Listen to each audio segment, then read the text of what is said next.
dalam Bait terakhir, Alkitab. Yesus sayang padaku. Yesus sayang padaku. Dia selalu beserta Sampai sampai tiba tiba. ku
Aku.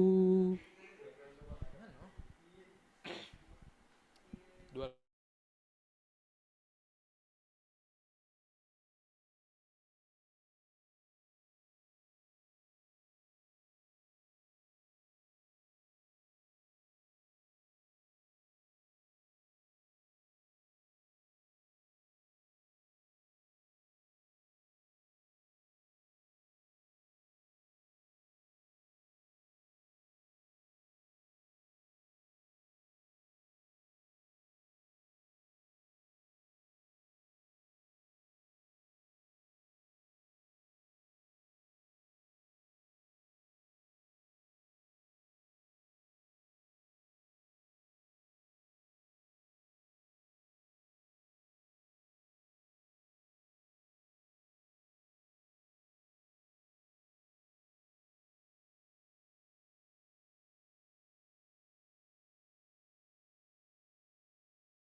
Tuhan Yesus Kristus, baik para orang tua dari Gereja Kristen Protestan Jambi maupun Sekolah Kristen Bina Kasih. Selamat datang di dalam webinar orang tua dengan tema mendidik anak di era digital. Kita bersyukur pada malam hari ini kita bisa mengadakan webinar ini. Kiranya melalui webinar ini bisa memperlengkapi diri kita sebagai orang tua untuk mendidik anak di era digital. Bersama dengan saya, penginjil Venesia yang akan memandu acara ini. Bapak Ibu yang terkasih dalam Tuhan Yesus Kristus, orang tua adalah partner yang telah dipersatukan oleh kasih dan anugerah Allah. Sehingga kasih Allah yang menjadi pondasi bagi orang tua untuk menjalani bahtera rumah tangga dan mendidik anak-anak mereka. Dan kasih Allah itu yang menjadi pusat di dalam menjalani relasi dan juga termasuk mendidik anak di era digital ini. Kita semua saling mengasihi, semua keluarga saling mencintai satu sama lain, karena ada Tuhan yang terlebih dahulu mengasihi kita. Ada Tuhan Yesus yang telah mati di kayu salib, dan Dialah menjadi satu-satunya jalan keselamatan bagi kita.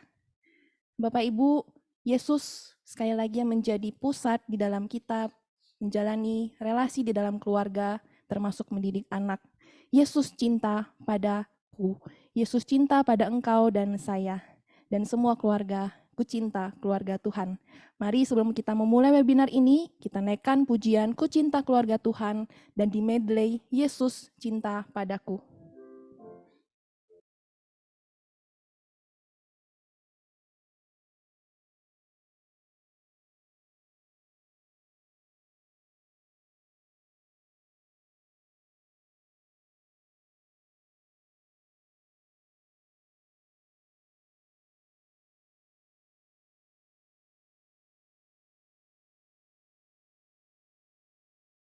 Betapa senangku menjadi keluarganya Tuhan. Kita naikkan pujian ini sekali lagi. Ku cinta keluarga Tuhan. Ku cinta keluarga Tuhan.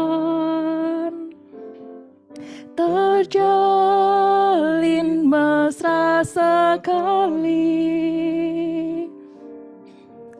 Semua saling mengasihi, betapa senangku menjadi keluarganya Tuhan. Semua saling mengasihi. Semua saling mengasihi, betapa senangku menjadi keluarganya Tuhan. Katakan Yesus cinta padaku. Yesus cinta padaku. Alkitab memberitahu, walau ku kecil lemah, tapi Yesus sayanglah. Yesus Tuhanku sayang padaku. Itu firman-Nya di dalam Alkitab. Katakan Yesus sayang padaku. Yesus sayang padaku. Yesus mati bagiku, dosaku dihapusnya, ku kini diterimanya. Yesus Tuhanku sayang padaku. Itu firman-Nya di dalam Alkitab. Yesus sayang padaku. Yesus sayang padaku. Dia selalu beserta sampai tiba ajalku. Ku dibawa ke surga. Yesus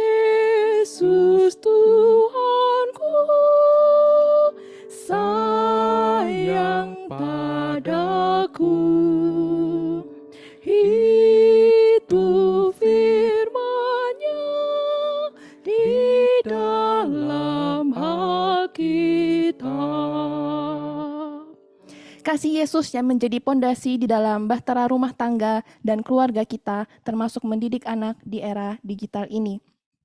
Bapak Ibu yang terkasih dalam Tuhan, selanjutnya kita akan doa bersama yang akan dipimpin oleh Bapak Gembala Sekolah Kristen Bina Kasih. Saya persilahkan untuk Bapak Pendeta Amati Hulu untuk memimpin kita di dalam doa pembuka.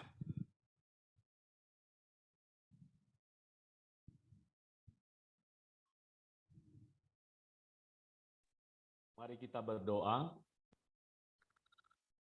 Kami mengucap syukur kepadamu Tuhan, pada malam hari ini, Tuhan Engkau mengumpulkan kami melalui Zoom ini, baik itu jemaatmu dari GKPJ maupun juga seluruh orang tua murid.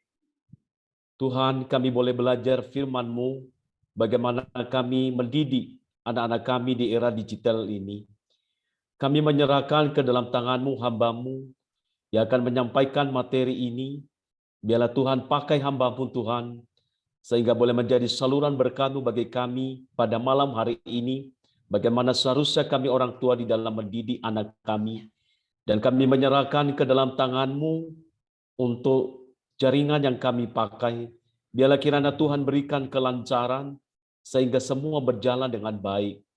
Kami berdoa untuk setiap kami, orang tua yang mengikuti Zoom ini.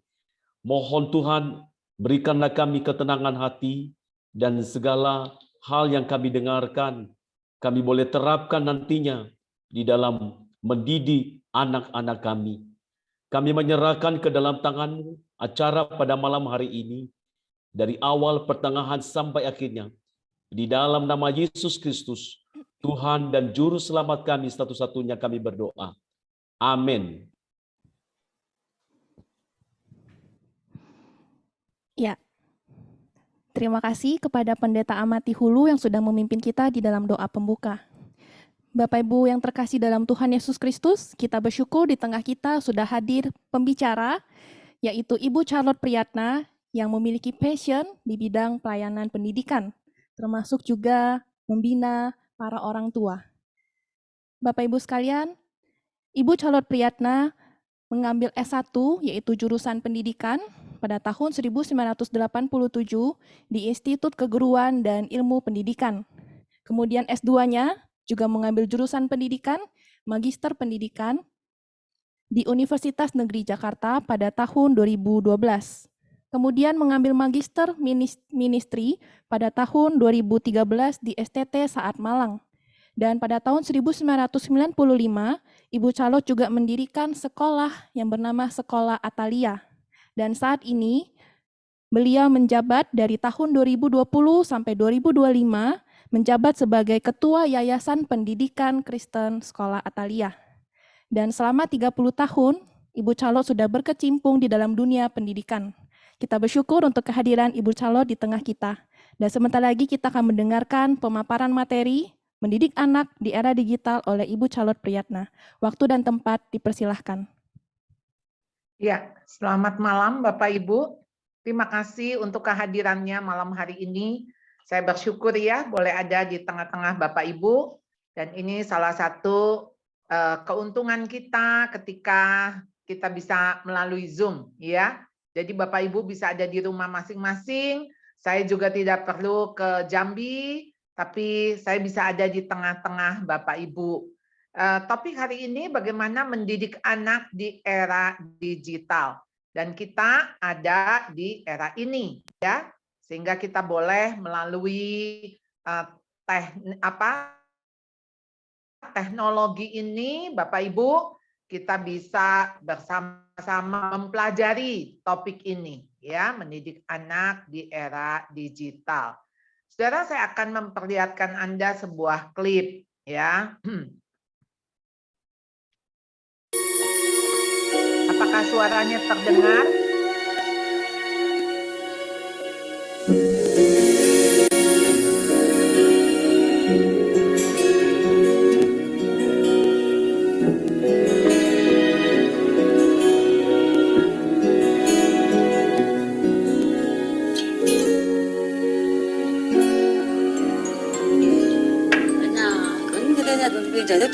大人经常以为和我们说很多话，就是沟通了。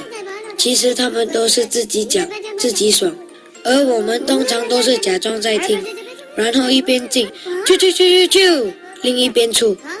我们到底有没有听进去？他们不管，只要他们有讲就算了。知道吗？马甲，讲啊讲。你看奶奶，她讲得多爽啊！我看我们被淹死了，他们都不知道为什么。唉，大人说了那么多话，为什么不明白多了就很难消化的道理呢？有时候我们真想把话说清楚一点。没有你看你还顶嘴，你话很多哦。妈妈教你是为了要你好，你还没大没小。我们用心良苦，是不想你走冤枉路。刚才我说那么多，你明白吗？你为什么不说话你不说话？啊？你哑巴！对呀，说什么都要被骂，所以我们慢慢就变成哑巴 Apakah 了。 suaranya tadi didengar? Bisa didengar ya? Terdengar baik. Ya, terima kasih ya. Kita melihat ya ada pertengkaran ya dari anak dan orang tua. Anak ngomong salah, orang tua juga ngomong hanya satu arah ya. Jadi kalau kita melihat seperti ini, ya kenapa sih anak enggak mau lagi bicara atau mendengarkan orang tuanya? Sudah tidak ada komunikasi lagi ya. Kita harus pahami memang di antara kita dan anak kita ada gap. Ini sama seperti orang yang berdiri, yang satu bilang ini 6, satu ini bilang 9 ya. Jadi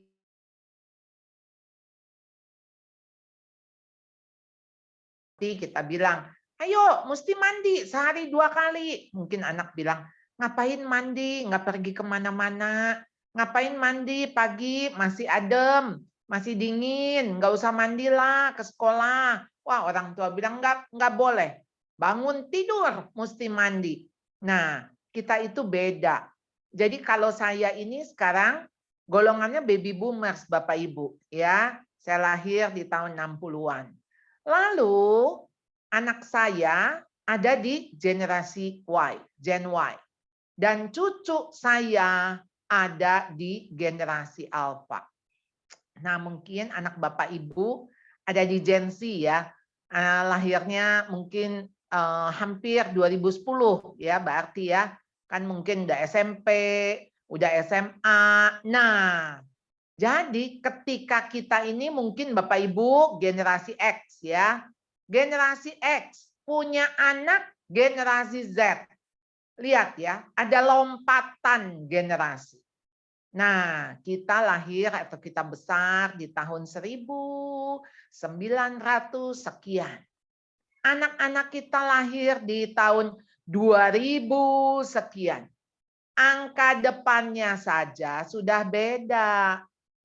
Abadnya saja sudah beda. Kita lahir di abad 20, tapi anak-anak kita lahirnya di abad 21. Ya, pasti pola pikirnya berbeda. Jadi samalah seperti orang tua. Kita tuh nggak mau anak-anak cepat gede. Kenapa? Udah gede tuh bisa melawan, ya, bisa ngomong balik, bisa banting pintu. Ya, kalau dia masih umur 5 tahun kan belum bisa. Tapi kok sekarang anak kita udah remaja. Nah, jadi masalah dan konflik mulai timbul ketika anak mulai remaja. Dan itu normal, ya. Kalau ada masalah, ada konflik ketika anak mulai remaja itu normal. Justru ketika Anda melarikan diri dan menyibukkan diri, akibatnya fatal. Kalau ada masalah mah normal, karena apa? Anak remaja mulai berubah dan berulah. Ya, kita pernah remaja, ya, Bapak Ibu kan pernah ya remaja ya. Kita ngalamin lah, kita mulai jatuh cinta atau bandel-bandelnya kita waktu SMP, SMA. Nah, zaman sekarang remaja kenakalannya lebih beda dan menakutkan, ya. Kenapa? sekarang ini kaum LGBT, kita tahu ya, wah kalau kita masih menganggap, itu kan jauh, itu kan di luar negeri. Oh no, itu di sekeliling kita.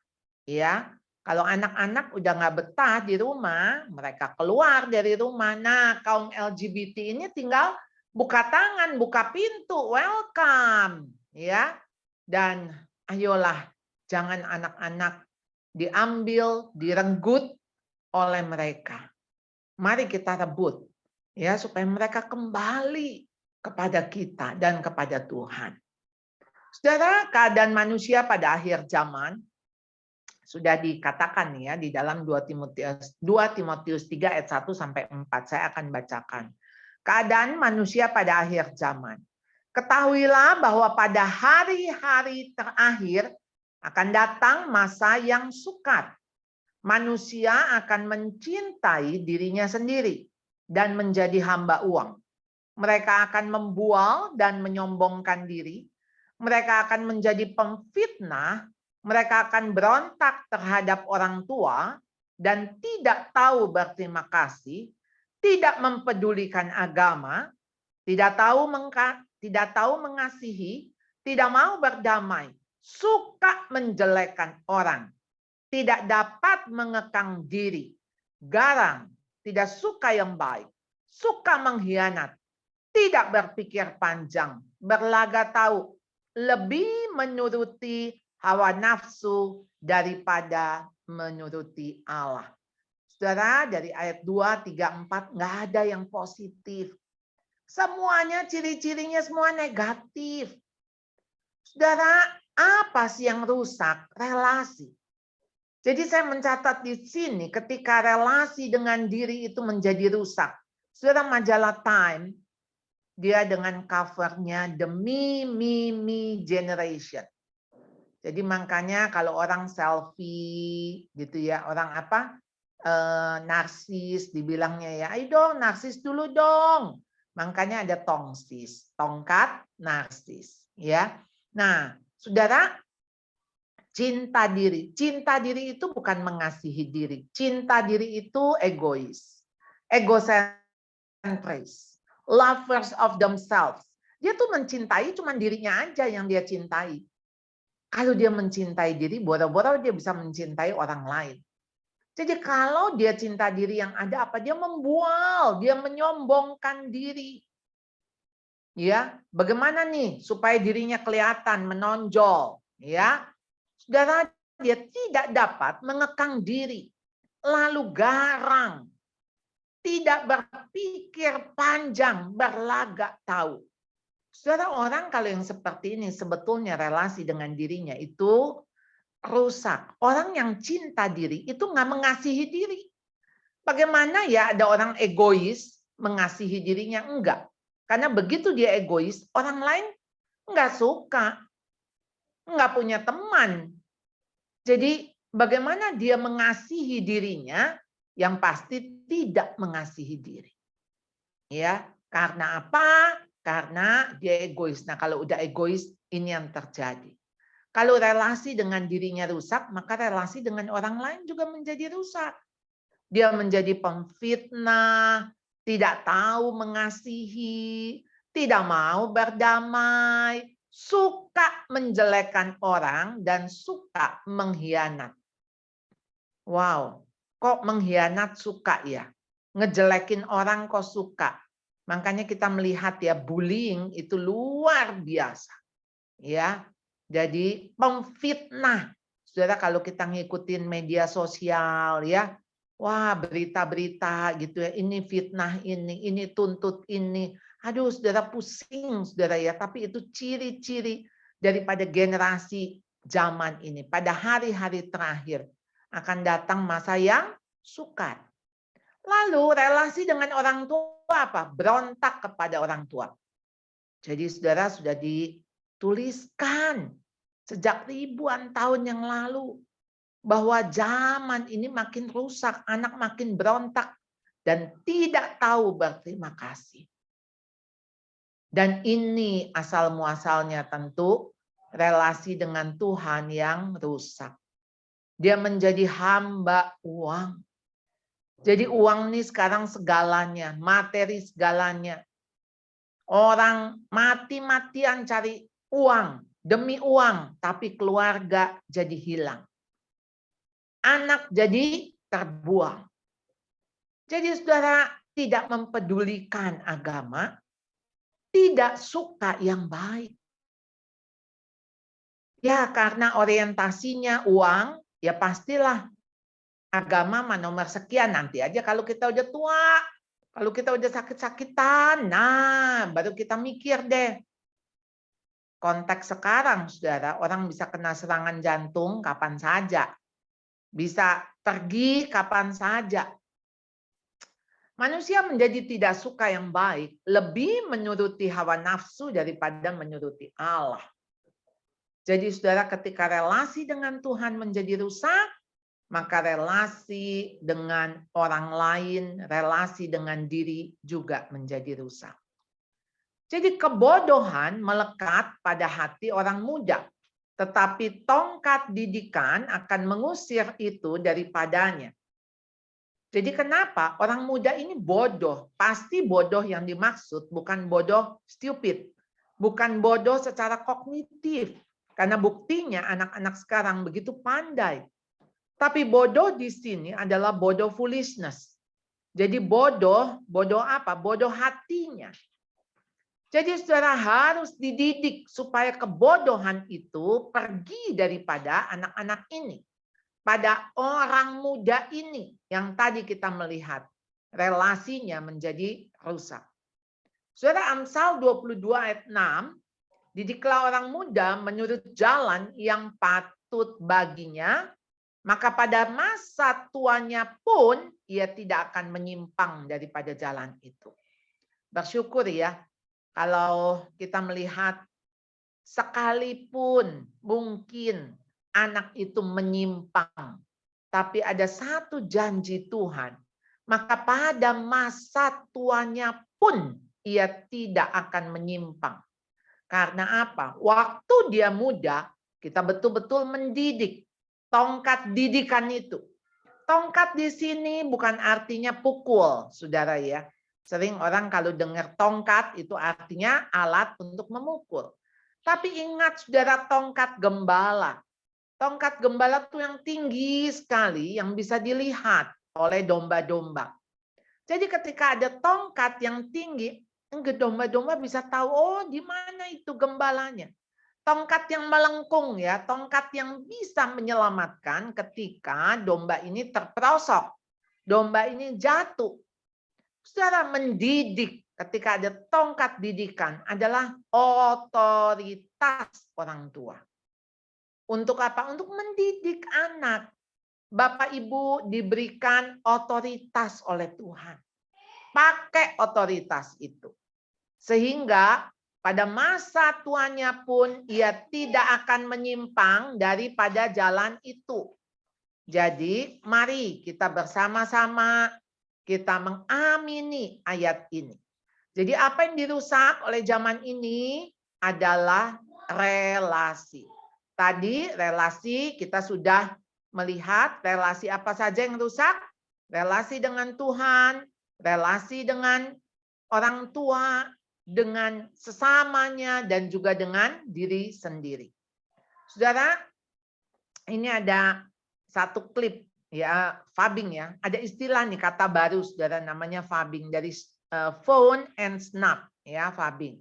Fubbing is the act of snubbing. Jadi fubbing itu adalah perilaku untuk kita mengabaikan seseorang dengan cara kita ini melihat handphone kita. Nah, seperti gambar yang Anda lihat ya di meja makan ini ya, semua pada melihat handphonenya. Ya, saya akan memperlihatkan klip ini ya.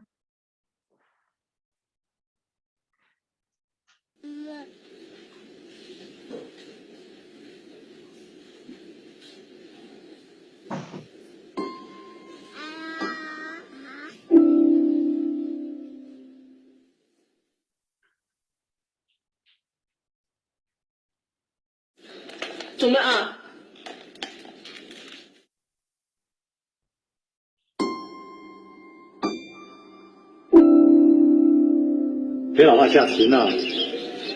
去哪？哎，那谁去吗？真的假的？啊，没有时间啊。行，没问题。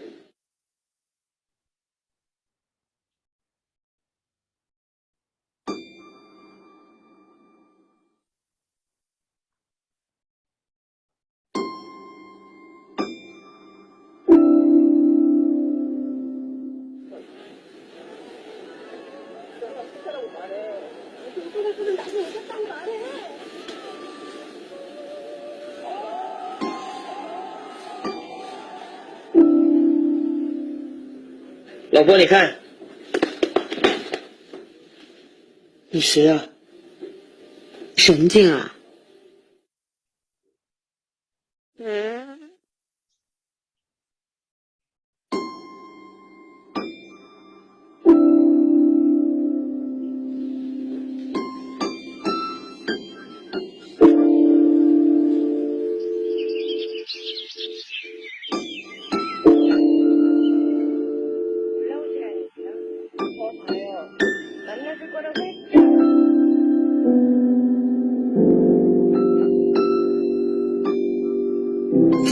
！Mungkin pesan daripada klip ini, kalau ada orang di samping Anda, ayo perhatikan. Jangan sampai Anda tuh terkaget-kaget, tiba-tiba tua, tiba-tiba besar, tiba-tiba jelek. Kapan jeleknya? Kapan tuanya? Kapan besarnya? Saudara, 1 Yohanes 2 ayat 15-17. Janganlah kamu mengasihi dunia dan apa yang ada di dalamnya. Jikalau orang mengasihi dunia, maka kasih akan Bapa tidak ada di dalam orang itu. Jadi pilihan kita mau mengasihi dunia itu atau mengasihi Tuhan. Sebab semua yang ada di dalam dunia, yaitu keinginan daging, keinginan mata, dan keangkuhan hidup, yang kalau kita melihat 3 hal ini ada tadi di dalam 2 Timotius 3 tadi, bukanlah berasal dari Bapa, melainkan dari dunia. Dan dunia ini sedang lenyap dengan keinginannya. Tetapi orang yang melakukan kehendak Allah tetap hidup selama-lamanya. Jadi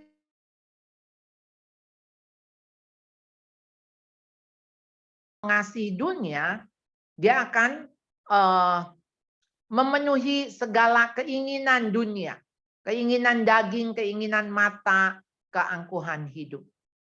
Dan kalau dia memenuhi keinginan dunia, pasti dia tidak akan melakukan keinginan Tuhan. Ya, jadi saudara, keinginan daging, hedonisme, keinginan mata, materialisme, keangkuhan hidup, narsisisme. Saudara, keinginan daging diambil dari bahasa Yunani, ya, kata hedon, ya, hedonisme. Artinya apa? Jadi saudara, kesenangan, kenikmatan hidup merupakan tujuan hidup manusia. Enjoy enggak? Kamu seneng enggak? Ditanya, kamu sekolah enjoy enggak? Aduh, ya jelaslah sekolah yang enggak enjoy. Karena apa ya? Mesti bikin PR, ada ujian, pastilah enggak enjoy. Tapi saudara, itu yang seolah-olah ukuran daripada kesuksesan. Jadi orang tuh menjadi konsumtif, enggak pernah puas.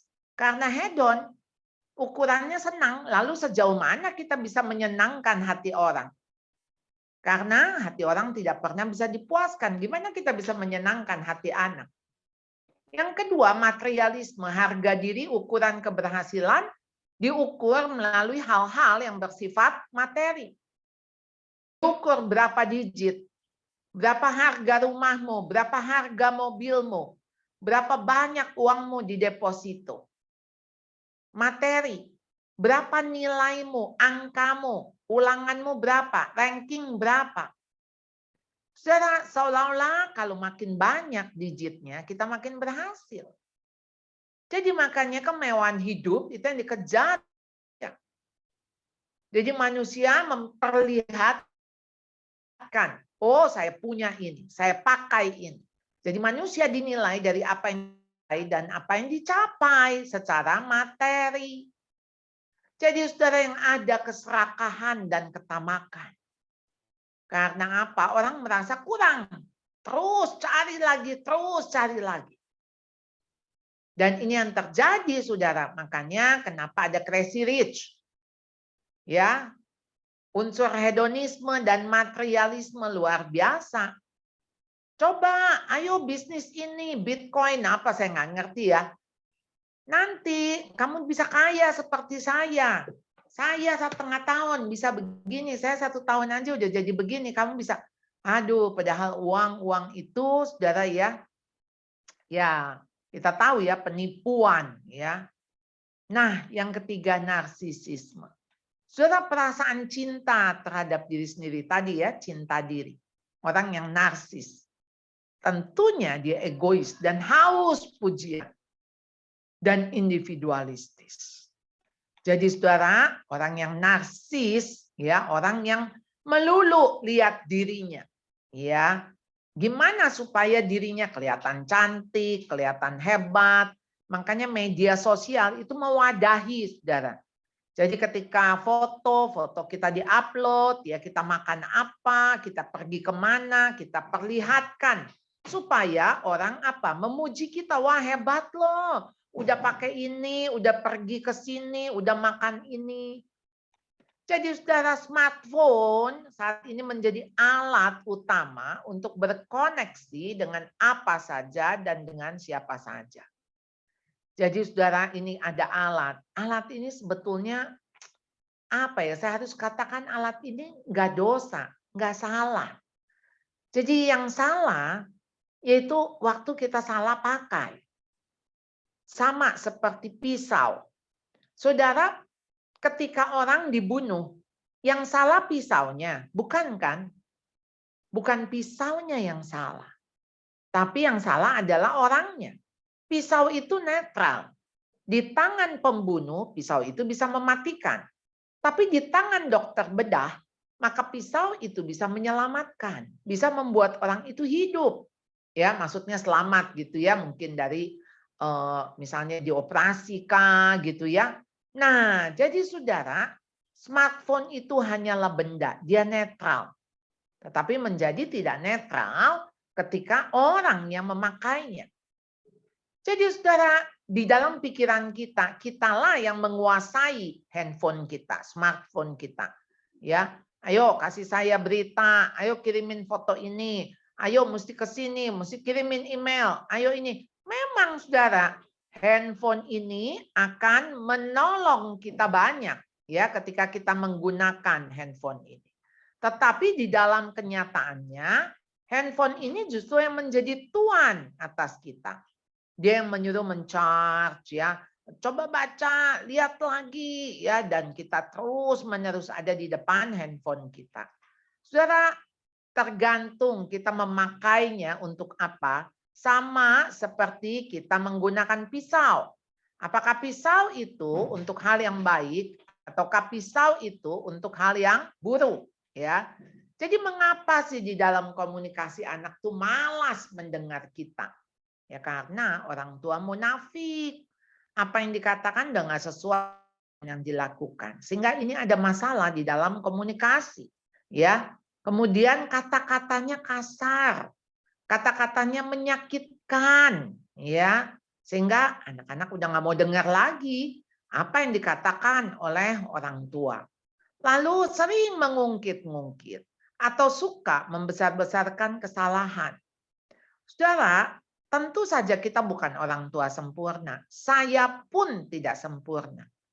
Tetapi saya tahu ketika anak saya udah nggak mau dengar saya lagi, pasti ada yang salah nih. Ini ada yang apa namanya berita yang tidak tersampaikan. Berarti hambatan-hambatan itu yang perlu kita ketahui. Jadi mengapa anak malas bicara? Karena orang tua tuh bukan komunikasi tapi interogasi.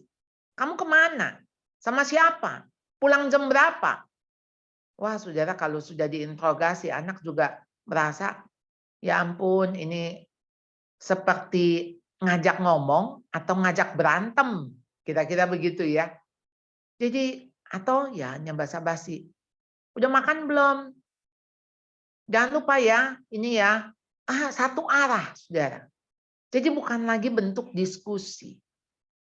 Jadi hanya instruksi, perintah, larangan. Jadi hanya di level permukaan. Jadi nggak ada komunikasi mendalam soal perasaan, nggak ada. Jadi ini hanya sampai kepada eye to eye, udah makan belum? Ya, kamu mandi, ya. Kamu udah sikat gigi belum? Gitu kan. Tidur ya, dan malam-malam. Saudara, itu cuma level di permukaan. Karena orang tua juga sebetulnya merasa nggak aman. Jadi orang tua menghindari konflik. Orang tua juga jadi malas ngomong. Nah, kalau orang tuanya udah malas ngomong, ya gimana anaknya mau ngomong gitu ya. Jadi memang orang tua sendiri sebetulnya punya masalah. Takut ditolak oleh anak. Ya saya kalau ngomong begini ya saya capek lah. Nanti anak malah makin kurang ajar, saya makin sakit hati. Ya udahlah, saya ngomong seperlunya. Kalau nggak perlu nggak ngomong. Dan itu betul, saudara. Ada satu anak konseling dengan saya, dia bilang, papa saya nggak pernah ngomong sama saya, kecuali perlu ngomong. Ya boro-boro bercanda, boro-boro diajak ngobrol, nggak ada ngobrol. Jadi merasa tidak sepaham buat apa bicara. Merasa orang tua sudah bilang gini, ya kamu anak nggak ngerti, cuman taunya main, cuman taunya habisin duit orang tua. Wah saudara bisa memahami anak remaja saudara, bagaimana bisa nyambung, nggak bisa connect, yang ada mah konslet, ya. Walaupun kita beda generasi, usahakan kita yang pernah remaja, tapi remaja tidak pernah seusia kita, nggak pernah setua kita. Tapi kita pernah melewati masa remaja. Kitalah yang bisa mengerti, oh ya anak remaja ya, lagi sekarang ini memang sering bete gitu ya. Kadang-kadang ditanya dia kenapa bete, dia juga nggak tahu kenapa dia bete ya. Nah jadi saudara, ayolah saya terus mendorong untuk orang tua mau memahami anaknya. Merasa bosan, nggak nyaman, sehingga nggak ada hal-hal yang perlu dibicarakan. Topik itu selalu sebetulnya sih ada ya, tinggal kita yang mau cerita. Saudara, saya sarankan saudara ketika Anda ayah-ayah ya, ini anak udah mulai ABG, udah mulai aku baru gede gitu kan ya. Nah saudara, bentar lagi dia akan pergi mungkin keluar kota, dia akan kuliah, dia kerja, dia keluar dari rumah. Nah, saudara bagaimana waktu dia keluar dari rumah, saudara mau ngomong, udah nggak bisa lagi. Nanti mah saudara mau lewat handphone, mau telepon, mau ayo kita ngobrol nih ya. Enggak. Paling balasnya juga cuman sedikit-sedikit. Oke, enggak. Ya, kalau enggak kasih smiley, muka senyum atau muka sedih. Saudara, anak-anak udah nggak mau komunikasi lagi. Sekarang mumpung dia ada di rumah. Mau nggak mau, kita harus sediakan waktu. Merasa tidak didengar, merasa ceritanya nggak cukup menarik. Ya, nah jadi saudara secara natur kita diberikan 2 telinga, 2 mata, 1 mulut, ya 1 lidah di sini ya. Yang artinya kita itu harus lebih banyak mendengar, lebih banyak melihat daripada kita bicara. Nah, mendengar itu penting sekali, saudara. Ya, mendengar. Jadi komunikasi itu adalah dengan mendengar. Saudara, dalam bahasa Mandarin mendengar itu hurufnya 1 huruf, tapi punya ingredients, punya beberapa bentuk kata-kata. Ada kata telinga, ada kata mata, artinya mendengar bukan dengan telinga tapi juga dengan mata. Ada huruf raja, saudara. Wang, jadi kita harus memperlakukan orang yang kita dengar itu seperti raja. Ada huruf hati, sing ya. Jadi mendengarkan itu juga dengan hati dan fokus. Jadi saudara, ayo kita tugas pertama kita mengasihi yaitu dengan mendengarkan, ya. Dan ini gadget yang dipakai itu menjauhkan yang dekat, namun mendekatkan yang jauh. Apa yang Bapak Ibu lihat? Mereka duduk bersama-sama, ya, tapi tidak ada kebersamaan, tidak ada interaksi, tidak ada relasi, ya. Satu dengan yang lain sebetulnya hidup di dalam dunianya sendiri. Kalau saudara tahu istilah autis, autis itu hidup di dunianya sendiri. Nah ini masing-masing autis, Bapak Ibu, asik dengan gadgetnya saja. Nah, saudara Robert Fulghum mengatakan, jangan khawatir anak-anak tidak mendengarkan Anda. Namun khawatirlah karena anak-anak itu memperhatikan Anda setiap saat. Jangan khawatir anak-anak nggak mau dengar, tapi hati-hati, dia itu nonton kita setiap saat. Artinya dia akan meniru apa yang kita lakukan. Jadi saudara kalau saudara pikir saya mesti ngomong, mungkin dia dengar. Tapi begitu omongan kita nggak sesuai dengan perilaku kita, wow. Itu akibatnya fatal, saudara. Karena dia tidak percaya lagi. Dia akan melihat kita munafik. Dia memperhatikan apa yang kita lakukan setiap saat. Justru Anda mesti khawatir. Karena jangan-jangan yang dia contoh, yang jeleknya kita. Jangan-jangan yang dia tiru adalah yang buruk, sisi buruknya kita. Jadi saudara, dengan apa dan dengan siapa sih anak Anda terkoneksi? Karena tiap hari loh, anak-anak itu sebetulnya buka handphone. Ya, mereka sudah SMP, sudah SMA. Mereka akan cari koneksi. Koneksi lewat apa? Sosial media. Kita ini, ya khususnya saya ini kan baby boomers. Agak nggak nyambung nih saudara, dengan dunia IT gitu ya. Ya mesti berkali-kali tanya anak saya, ini gimana sih caranya, ini gimana sih kalau mau ini, mau itu. Wah, anak-anak sekarang generasi Z, generasi Alpha. Cucu saya aja 1 tahun dia udah bisa swipe ya. Wah, dia udah bisa inget passwordnya, dia bisa cari, dia lihat kode-kodenya, waduh cepat sekali. Ya, ini sementara kita yang sudah di usia 60-an, ya mungkin kita ngelihat itu kayaknya pusing ya. Ini apa sih kita nggak bisa hafal? Ya karena kita hidup di generasi yang berbeda dengan anak-anak. Jadi saudara, ketika anak tuh kecanduan media sosial, saudara, hati-hati ya. Karena apa saudara? Media sosial positif nggak? Ada positifnya. Tapi negatifnya lebih besar. Kenapa saudara? Ketika anak-anak nih ya, justru dia bisa ngelihat kan temennya kan pakai apa, temennya pergi kemana. Wah semua itu terpampang. Kalau dulu mungkin kita tunggu ketemu, dia cerita. Sekarang dia nggak usah cerita, dia bisa tulis di IG story, dia bisa foto, ya unggahan tentang liburan lah, dia mau belanja ini, punya itu, pakai ini, itu justru bikin orang iri. Ya, saya bilang sama teman saya, kalau kamu nggak perlu lihat medsos, IG teman kamu nggak perlu, nggak usah.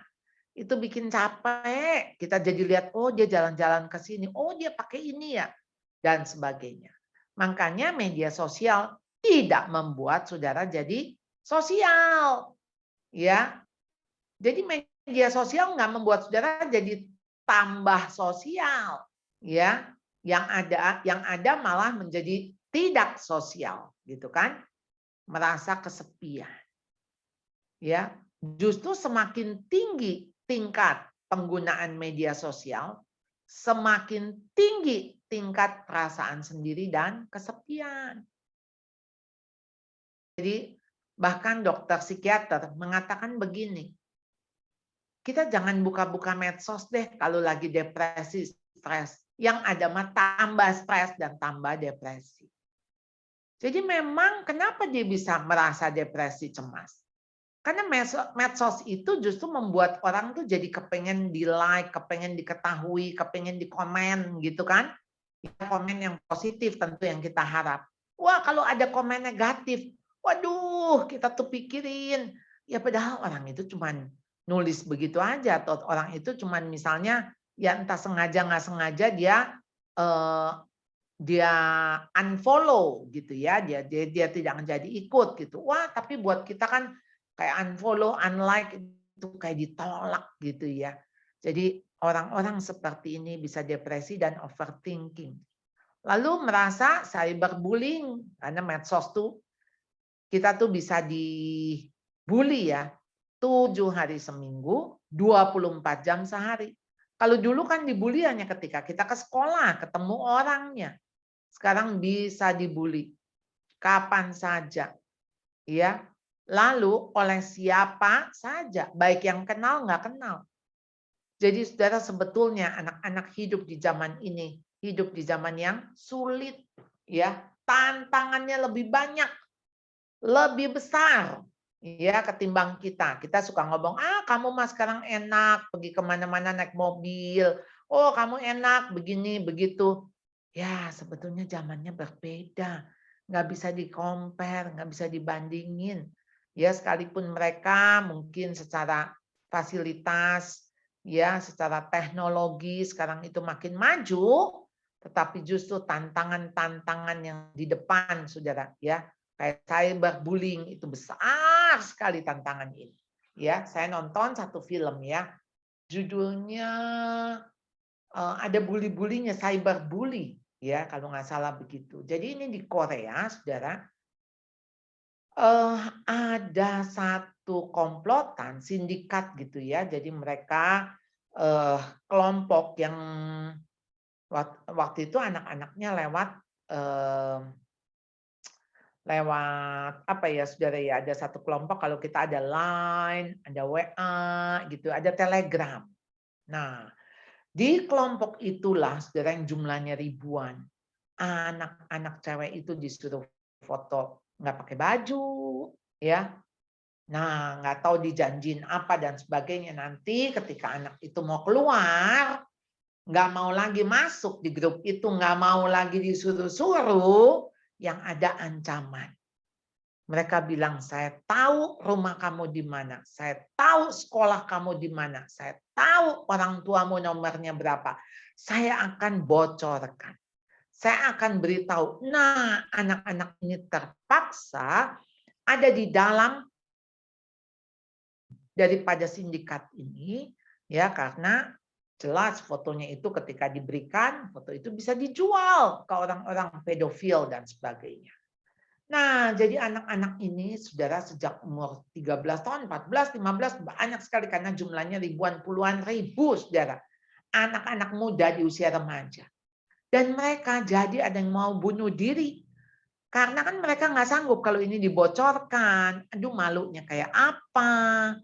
Wah, saudara, ya untung sindikat ini akhirnya ketahuan, ditangkap oleh polisi ya. Ini kejadian betul-betul saudara yang terjadi di Korea. Baru-baru saja di tahun 2019. Jadi memang mengerikan sekali ya ini soal media sosial. Lalu merasa FOMO, fear of missing out. Jadi perasaan kalau kita nggak tahu nih, kamu tahu nggak sih sekarang tuh ada makanan ini, nggak tahu. Oh, itu tuh kayak FOMO gitu ya, merasa, loh kok saya nggak tahu, kok saya nggak ngerti, kok saya nggak ini gitu ya. Apalagi sekarang ya kayaknya dunia itu cepat sekali dengan informasi yang diberikan oleh media sosial. Jadi saudara, apa sih yang dibutuhkan anak-anak Anda? Ya, jadi kalau lihat remaja-remaja Anda, apa sih yang dibutuhkan? Saya kepingin sekali Anda hafal ini ya, P3K, ya gampang sih ya.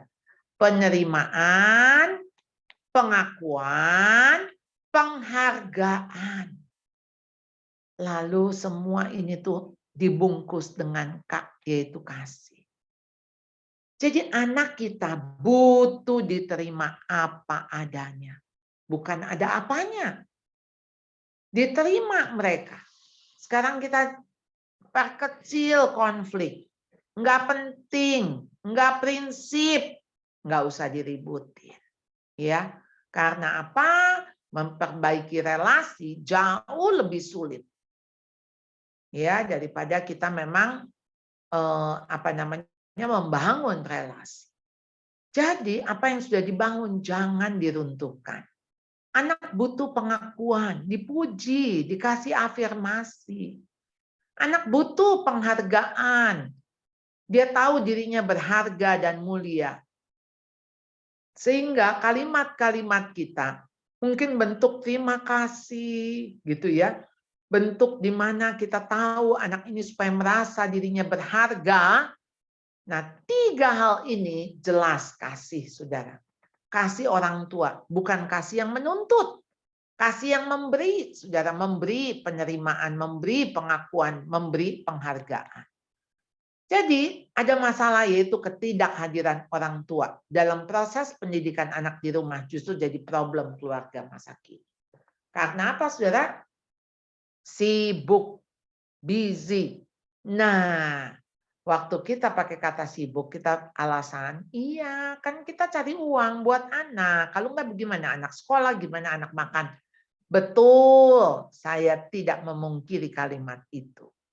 Tetapi masalahnya, saudara, ketika saudara di rumah, ketika saudara bersama dengan anak-anak nggak berasa loh hadir. Nggak berasa orang tuanya hadir. Jadi di sini jelas bukan hadir secara fisik. Sekalipun Bapak Ibu misalnya di kantor dan sebagainya.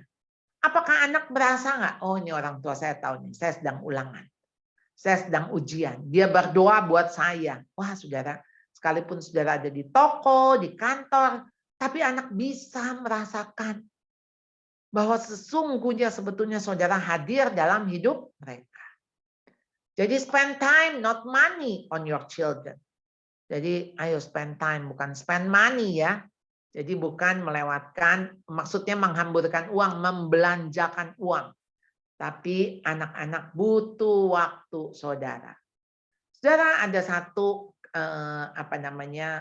kalimat ya yang saya pikir ini yang mengingatkan saya. If we don't teach our children to follow Christ, kalau kita nggak ngajarin anak-anak kita untuk dia dekat sama Tuhan, dia berjalan bersama Tuhan, dia mengikut Tuhan, maka saudara apa yang terjadi? Ketika saudara nggak ngajarin itu, maka dunia akan mengajarkan yang lain, yang berbeda, yang berlawanan. Supaya anak-anak ini nggak ikut Tuhan. Saudara mengerikan kalau anak-anak sudah tidak ikut Tuhan. Ya sangat mengerikan. Dunia ini terlalu jahat. Nggak ada tempat aman. Saya sekarang udah konseling banyak orang tua, saudara, yang anaknya sudah remaja. Bahkan sudah menikah. Bahkan ini beberapa minggu ini saya mengcounseling pasangan muda yang mau bercerai. Yang baru menikah mungkin ya seumur jagung gitu istilahnya ya. Paling cuma 2-3 tahun. Tapi sudah rasanya nggak bisa dipertahankan lagi. Jadi saudara, ayolah saya terus mendorong untuk Bapak Ibu. Kenalkan Tuhan di dalam hidup anak-anak Bapak Ibu. Kalau anak kita nggak punya benteng, anak kita nggak punya filter, yaitu dunia arus dunia begitu deras, begitu kencang. Dan anak-anak kita akan terbawa dengan arus. Ya, sampai di sini Bapak Ibu, saya berharap kita bisa tanya jawab.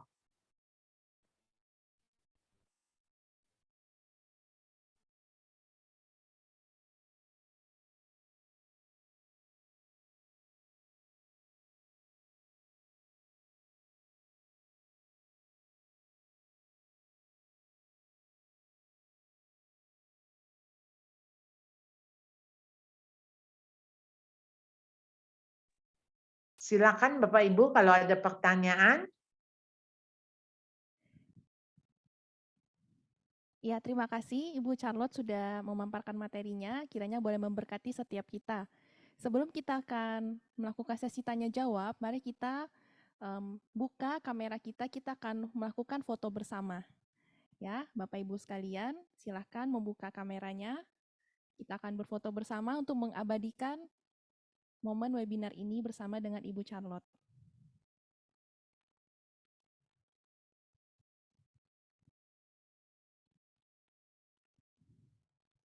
Ada beberapa slide. Ada 6 slide. Slide yang pertama, mari kita memberikan senyum yang terbaik, begitu ya. Ya, saya akan menghitung 1 sampai 3 ya, dimulai dari slide yang pertama. 1, 2, 3. Slide kedua. 1, 2, 3. Slide ketiga. 1, 2, 3. Slide keempat. 1, 2. Oke, slide keempat masih banyak yang belum on cam. Diharapkan rekan-rekan boleh on cam ya.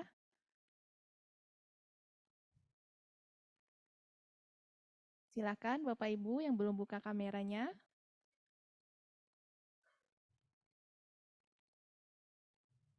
Kita tunggu sebentar.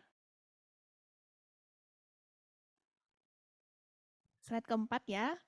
Oke, siap. 1, 2, 3.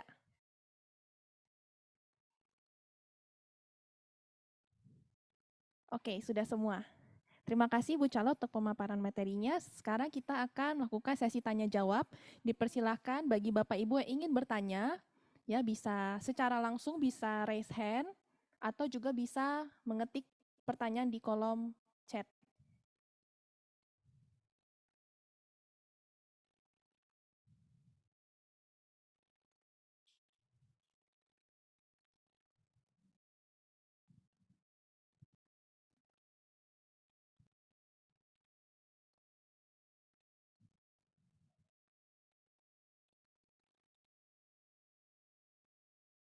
Ya, silakan Bapak Ibu yang ingin bertanya.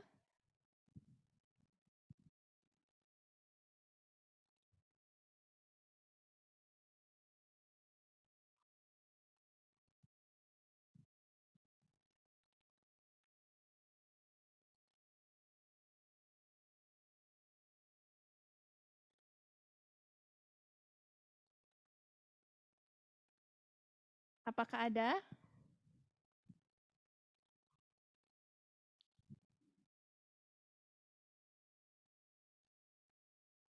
Ya. Dari Pak Hendri Nathanael, dipersilahkan. Ya, selamat malam Bu Charlotte. Bu, Ya, selamat malam. Iya, ini kan menghadapi anak remaja yang ya salah satunya gadget ya. Saya kadang bingung juga ya, karena saya pernah jadi guru sekolah minggu. Maksudnya ketika kita memberikan berusaha mencoba dalam dunia medsos, misalnya kita WA, kita WA ya, tapi tidak ada respon Bu. Maksudnya dibaca tapi tidak ada meresponnya dalam arti ya terima kasih atau mungkin ya ada kasih tanda jempol lah, artinya kita tahu kalau dia tuh sudah bereaksi begitu. Nah itu tuh gimana Bu ya untuk ini, maksud hati kita kan sebagai orang tua tuh kepingin untuk berkomunikasi ya, jadi kita bisa tahu sejauh mana atau bagaimana kita mau mendekatkan generasi yang jauh ini ya, karena kita ya beda 20-an tahun kalau saya nih. Itu dulu Bu, terima kasih. Ya, terima kasih Pak Henry.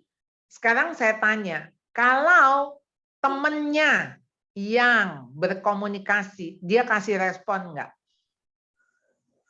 Saya nggak tahu Bu, karena ini kan grupnya kita grup kelas kan. Kalau kita nggak di situ ya pasti berkomunikasi. Nah, betul. Kalau kita nggak di situ, mereka pasti berkomunikasi karena rupanya mereka itu bikin grup yang nggak ada lausenya, yang nggak ada gurunya, supaya mereka bebas ngomong. Nah, kenapa mereka jadi awkward? Ya, ada lausenya, atau ada orang tua, atau ada guru lah gitu. Ya itu karena nggak nyambung. Yang saya bilang nggak connect.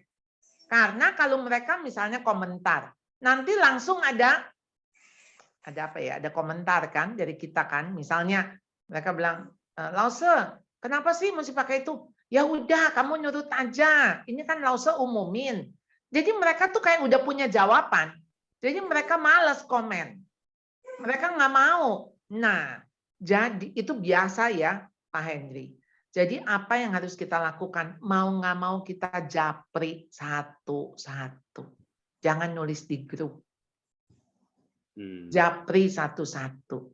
Lalu ketika japri pun, kita sekarang gayanya nggak yang formal, ya gayanya "Hai guys," misalnya, atau Lause punya ini loh gitu, keren loh, mau enggak gitu. Jadi gayanya aja mesti gaya yang membuat ini memang generasi yang saya harus bilang ya, ini generasi yang tidak mudah. Tetapi mereka hidup ada di zaman generasi ini, semua menarik. Gimana mereka mau ngobrol kita menarik? Mereka cukup buka layar di handphone kan? Mereka cukup lihat IG temennya, lihat TikTok, lihat apapun, wah itu bisa berjam-jam. Ya kayak ibu-ibu aja ya. Ibu-ibu buka belanja-belanja, ya kan? Ibu-ibu juga bisa asik-asik juga loh, buka IG, buka apa, atau belanja online. Sekarang istilahnya beol ya, belanja online ya. Nah, sekarang ya kita lihat orang itu kecanduan atau dia pegang handphone itu bukan hanya anak-anak, tapi juga orang dewasa. Nah, yang diperlukan touching heart, one on one, satu-satu itu yang diperlukan, ya. Oke, Pak Henry.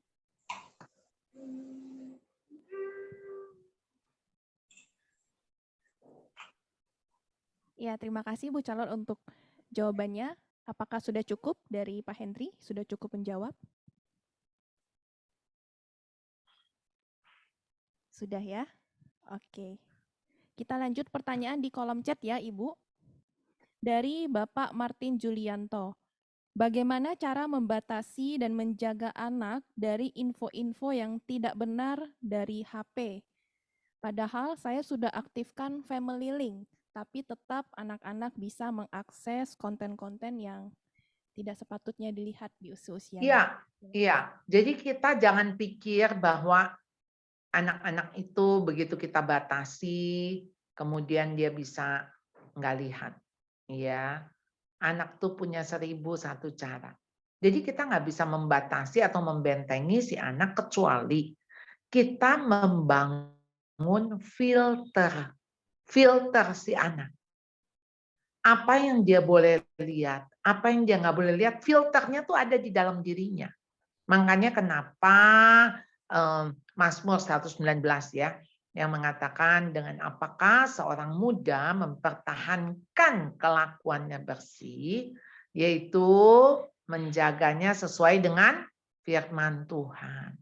Itu aja bentengnya, maksudnya bukan benteng, jadi filternya, saringannya.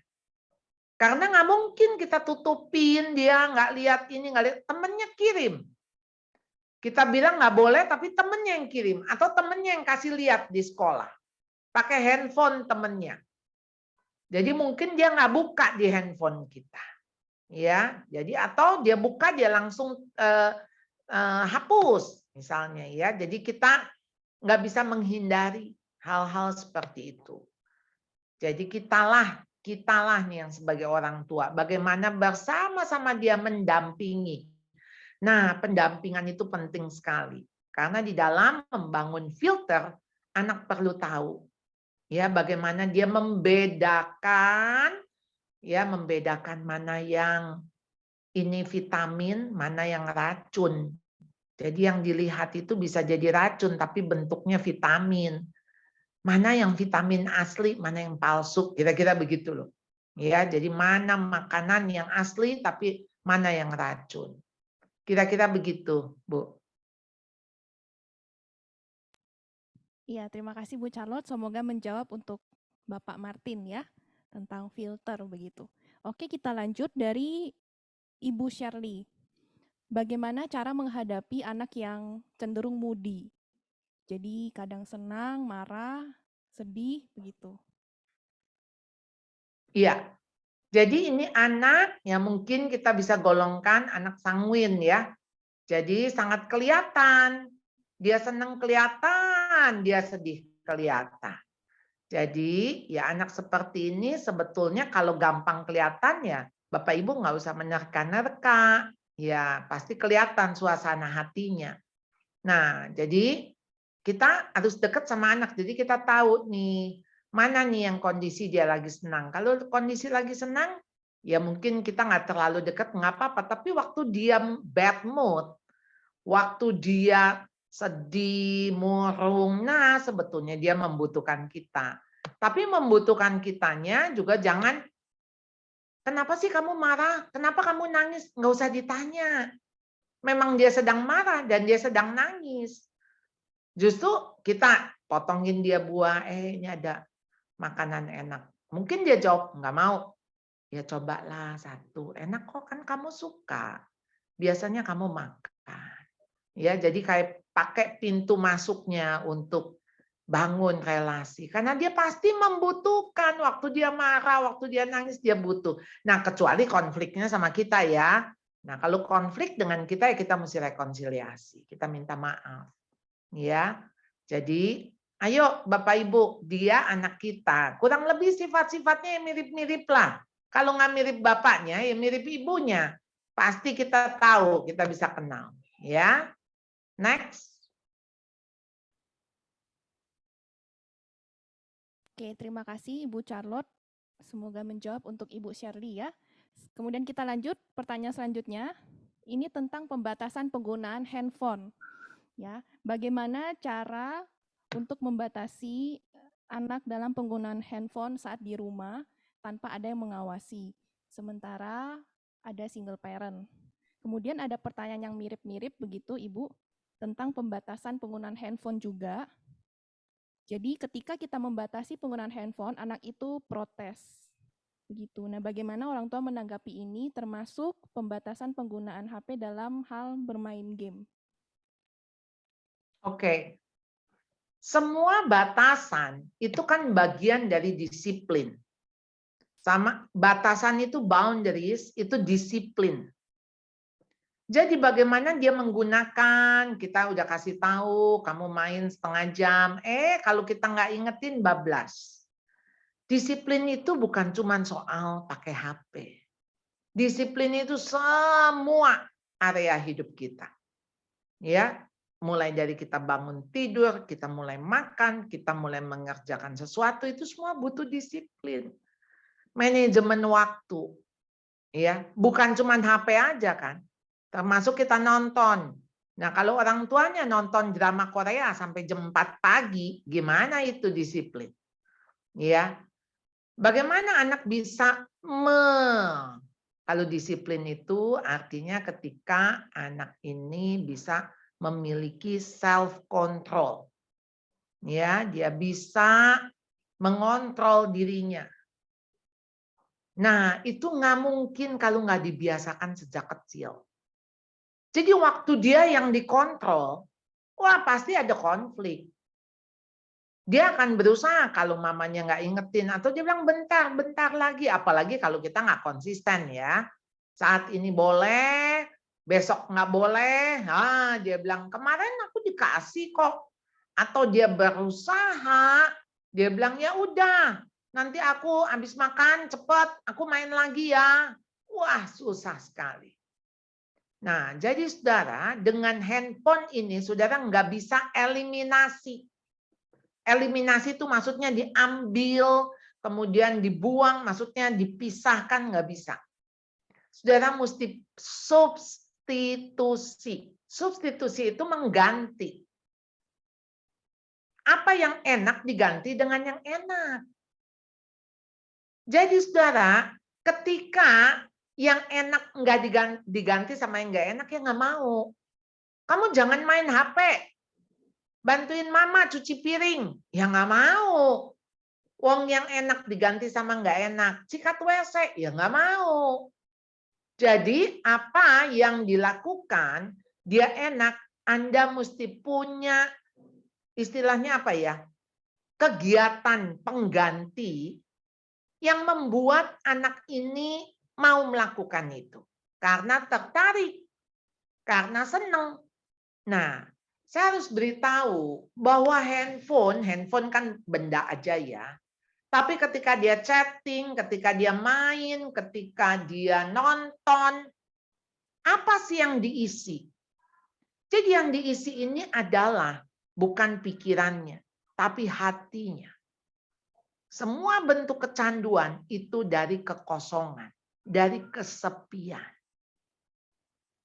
Jadi ketika dia sepi, ya, ada kosong, diisi dong oleh gadget itu yang artinya kontennya ya. Dia mulai attach, dia mulai nempel. Saudara, kenapa Bapak Ibu saya tadi katakan harus hadir dalam hidup anak? Hadir itu bukan selalu di samping dia, bukan. Hadir dalam hidupnya, dalam hatinya. Jadi dia tahu nih, dia punya orang tua yang ngerti dia, yang sayang dia, yang mikirin dia. Dia tahu nggak sih orang tuanya tuh sayang? Kalau ditanya, tahu Bu. Siapa yang berasa nggak disayang? Nah itu, saya tahu saya disayang tapi saya nggak berasa. Kenapa? Ya karena mama marah-marah terus. Ya saya berasa saya nggak disayang. Saya diomel-omelin, saya dibanding-bandingin sama adik saya. Nah, saya nggak merasa disayang. Nah, saudara, setelah ini coba tanya sama anak-anak. Anak-anak berasa nggak disayang? Mereka merasakan nggak? Nah, itu yang saya harap bisa mengisi kekosongan mereka. Ya, next. Ya, terima kasih. Semoga menjawab pertanyaan dari Ibu Erni, Bapak Matthew, dan Ibu Devi. Selanjutnya, Ibu, ada yang bertanya, umur berapa kira-kira anak boleh punya handphone sendiri? Iya, mungkin menyangkut sama ya, dengan dia punya keleluasaan untuk punya password. Ya, yang pertanyaan berikutnya. Oke? Ya, oke ya. Nah, jadi masalah punya handphone itu kan soal kepemilikan. Uang yang beli bukan dia kan, yang beli kan Bapak Ibu. Jadi katakan, ini mama belikan sebetulnya bukan untuk kamu, tapi untuk dipinjamkan. Jadi kepemilikan itu milik mama. Dan barang ini kalau ternyata tidak menolong kamu, tapi justru menghancurkan kamu, mama papa mesti menyelamatkan kamu. Jadi menyelamatkannya dengan cara apa? Dengan cara yaitu menarik balik. Karena berarti handphone ini atau gadget ini ternyata disalahgunakan ya. Intinya jadi membuat kamu nggak bisa belajar, bikin kamu jadi nggak konsentrasi, bikin kamu jadi nggak tidur. Nah ini kan berarti menghancurkan kamu. Mama papa harus menolong dengan cara mengambil. Ya sambil kita tata lagi nih, ya sama seperti password. Nah, jadi karena ini dipinjamkan, berarti kalaupun mau pakai password, yaitu ketentuan kita semua password harus kita ketahui. Nah, gimana nih kalau anak sudah kuliah? Ya dia kuliah dia merasa itu privasinya dia. Jadi kita udah nggak bisa paksa lagi, ya. Jadi memang kita ngancem ya, jangan buka-buka YouTube apa segala macam. Dia nggak buka YouTube di handphonenya, tapi dia buka lihat YouTube dari temennya, dari handphone temennya. Jadi kita jadi orang tua udah nggak bisa lagi yang terus-menerus memonitor. Jadi kita harus belajar mempercayakan. Mereka mungkin gagal, mungkin. Oleh karena itu kita tetap ada di sampingnya. Ya, kalau kita cuman marahin, ancam dan sebagainya, kayaknya anak-anak kita bukan butuh itu ya.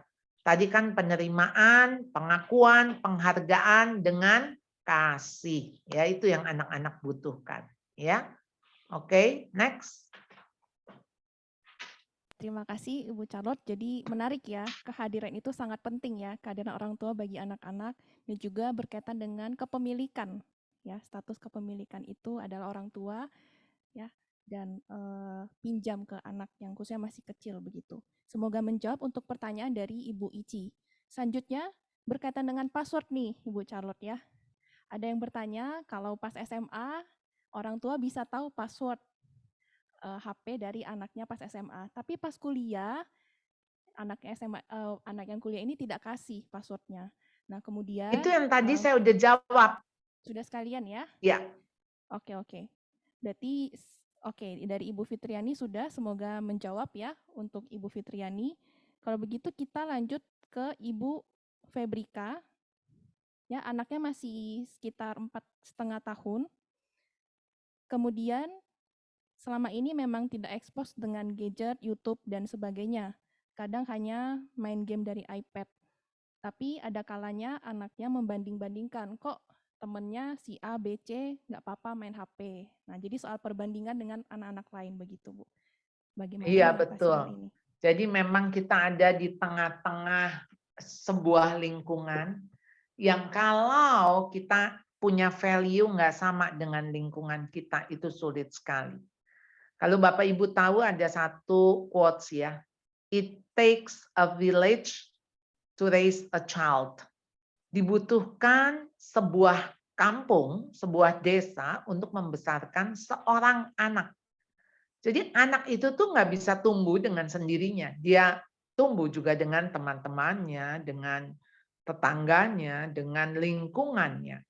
Jadi kalau lingkungan itu tidak membentuk dia, nggak membentuk yang sama dengan yang kita bentuk, kita tuh jadi sulit sekali.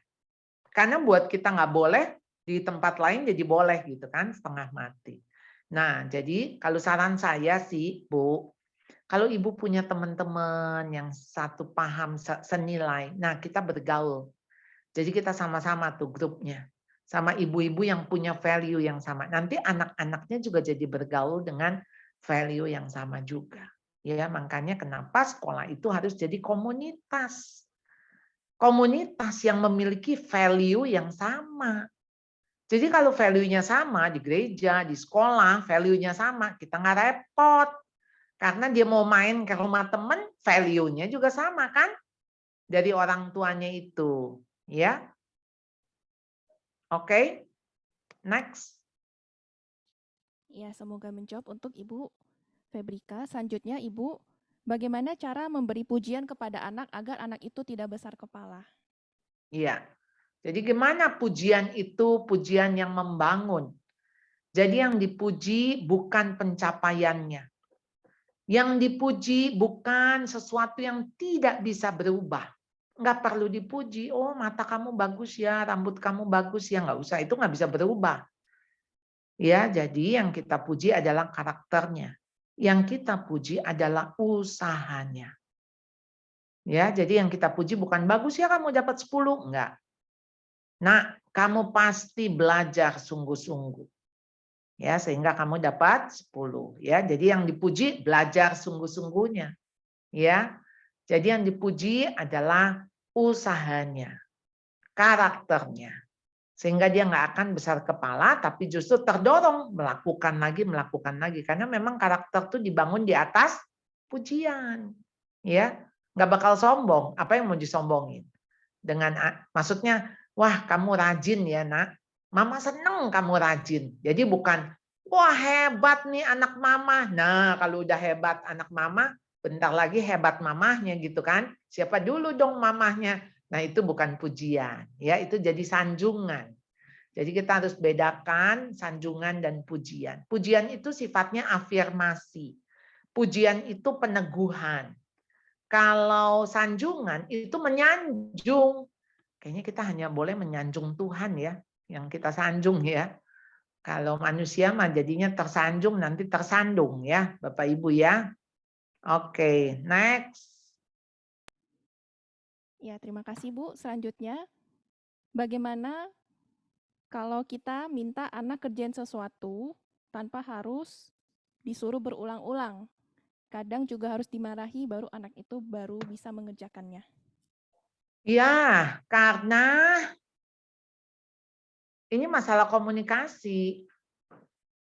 Kalau kita terus-menerus nyuruh, itu buat mereka malah mereka nggak mau melakukan. Karena mereka berontak. Karena justru mereka tuh justru menolak. Kenapa mamanya terus bawel, nyuruh lagi. Komunikasi. Ya, kenapa tadi mama minta ini kamu nggak dengar, ya? Apa kamu nggak suka? Atau kamu nggak bisa? Ya, diskusi. Ya, kita sama anak tuh udah bukan cuman perintah, tapi sekarang kita ajak ngomong. Kenapa kamu nggak dengar tadi mama ngomong? Kenapa kamu nggak mau ngerjain? Dan sekarang, iya Ma, aku lupa. Oke, supaya kamu nggak lupa gimana? Ya ditulis Kak, kertas besar, misalnya supaya nggak lupa. Ya, jadi kita nggak usah bilang sikat gigi, cuci kaki. Mungkin nggak ada tulisan dekat tempat tidur. Sudahkah kamu sikat gigi? Sudahkah kamu cuci kaki? Jadi nggak disuruh berulang-ulang. Ya, next. Ya, terima kasih. Selanjutnya, bagaimana dengan penggunaan HP dikarenakan ada PR sekolah atau tugas-tugas sekolah? Jadi, dan rata-rata teman-temannya juga sudah punya HP sendiri. Iya, artinya ketika memang HP jadi alat untuk dia belajar, kasih tahu HP ini alat untuk belajar. Ini mama pinjamkan. Jadi bukan kepemilikan ya, tadi soal kepemilikan. Jadi pinjam, nggak apa-apa. Nah, selama pinjam berarti mama atur kontennya di dalamnya apa aja. Nggak ada game-game, nggak ada ini, karena ini memang alat untuk belajar. Ya, udah ada bikin perjanjian. Nanti kalau kamu masukin lagi game perang, kalau kamu masukin lagi ini mohon maaf ya. Berarti terpaksa kamu hanya pakai HP kalau mama ada. Bikin aja ketentuan, nggak usah dimarahin. Nggak usah. Ya, justru anak itu perlu dipercaya, latihan dipercaya. Ya, kalau dia gagal, ajak ngomong, ajak bicara. Ya, Bapak Ibu. Oke? Ya, terima kasih Bu Charlotte. Mungkin ini pertanyaan terakhir ya, sebelum kita akan melakukan kegiatan selanjutnya. Bagaimana cara memberitahu anak perempuan usia remaja yang kuliah di luar kota?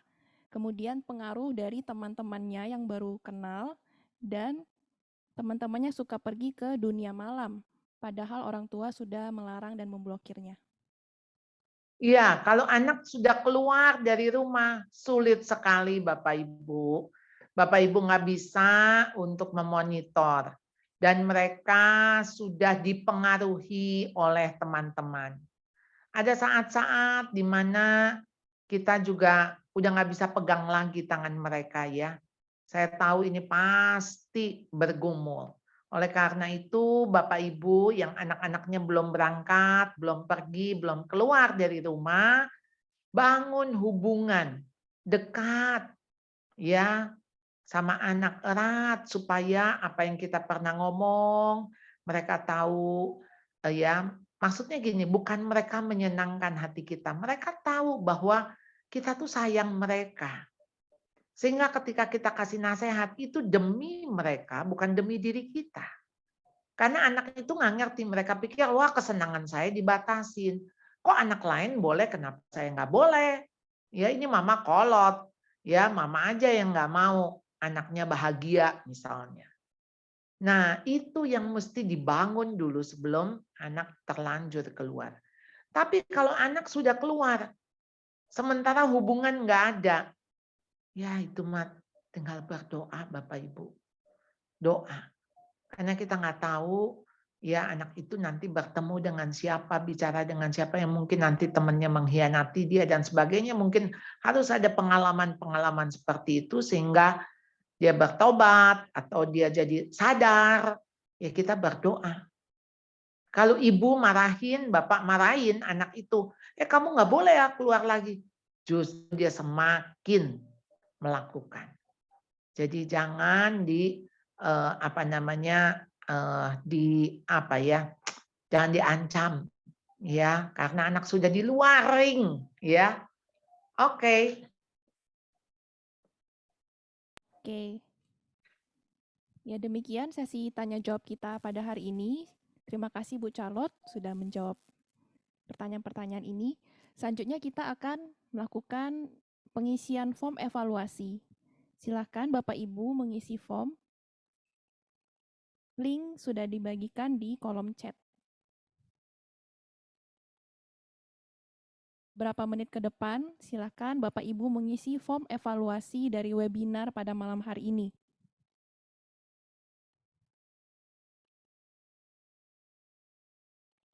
Ya, Bapak Ibu, saat ini adalah sesi mengisi form evaluasi. Link form sudah dibagikan di kolom chat. Silakan Bapak Ibu mengisinya. Saya akan memberi waktu selama beberapa menit ke depan sebelum kita mengakhiri webinar ini.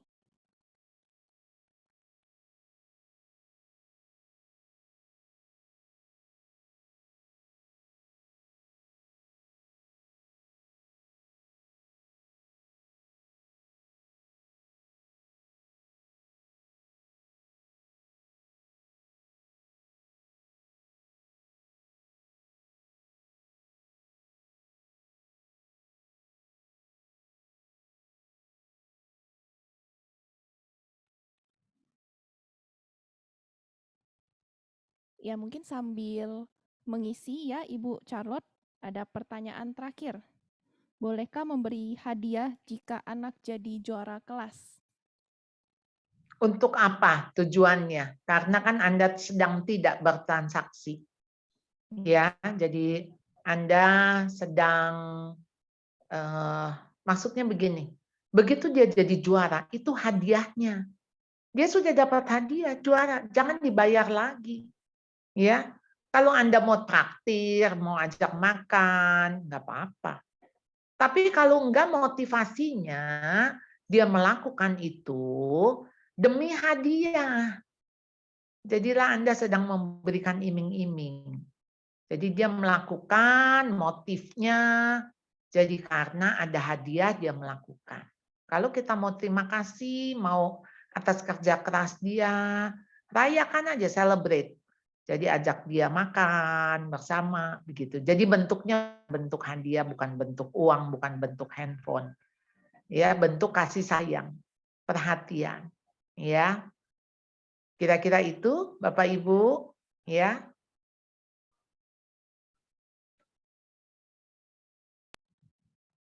Oke, rekan-rekan sudah mengisi ya link form evaluasi untuk mendukung webinar selanjutnya berhubungan dengan webinar orang tua. Ibu Charlotte, ada yang bertanya apakah materinya bisa dibagikan? Mungkin ada recordingnya kan dari sekolah? Ada. Recordingnya aja, kan isinya juga sama. Ya. Oke, baik. Ya. Ya. Jadi rekan-rekan, jika ingin melihat materinya ulang, jadi bisa melihat dari hasil rekaman dan akan diupload di YouTube GKPJ atau nanti link Zoom yang sudah direkam kita akan bagikan kepada Bapak Ibu sekalian. Oke.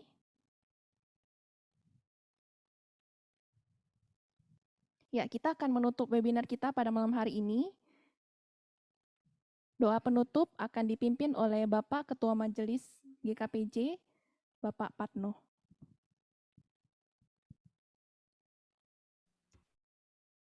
Baik, kita akan masuk dalam doa. Bapa di surga, kami bersyukur kepadamu, Engkau memimpin, memberkati hamba-Mu, Ibu Charlotte, untuk menyampaikan firman-Mu malam ini. Kami bersyukur untuk berkat-Mu, Tuhan, bagi setiap kami. Tuhan mengajar kami untuk mendidik anak. Tuhan mengajar kami untuk membawa anak kami untuk datang, Tuhan, kepadamu. Tuhan untuk membimbing, mendidik mereka. Tuhan di dalam Engkau, sehingga itu menjadi filter utama Tuhan di dalam seluruh kehidupan mereka ketika mereka tidak bersama-sama kami. Kami bersyukur padamu Tuhan untuk firman-Mu malam ini. Ajar kami untuk memahami anak-anak kami, mengasihi anak-anak kami. Tuhan, tolonglah kami ya Tuhan. Kami bersyukur padamu. Terima kasih Tuhan. Biarlah firman-Mu malam ini sungguh menjadi berkat bagi kami dan kami lakukan dalam kehidupan kami sehari-hari. Di dalam mendidik, mendampingi anak-anak kami. Kami bersyukur padamu Bapa, kami bersyukur berdoa dalam nama Tuhan Yesus Kristus. Amin. Ya. Baik. Demikian webinar orang tua mendidik anak di era digital sudah selesai. Kiranya boleh memberkati setiap kita. Mari kita terus dukung Ibu Charlotte Priyatna di dalam doa, kesehatan, pelayanan, dan keluarga. Kiranya Tuhan yang boleh memberkati. Tuhan pakai Ibu Charlotte semakin luar biasa bagi kemuliaan namanya. Terima kasih Bapak Ibu sekalian. Tuhan Yesus memberkati. Terima kasih Bapak Ibu. Tuhan memberkati.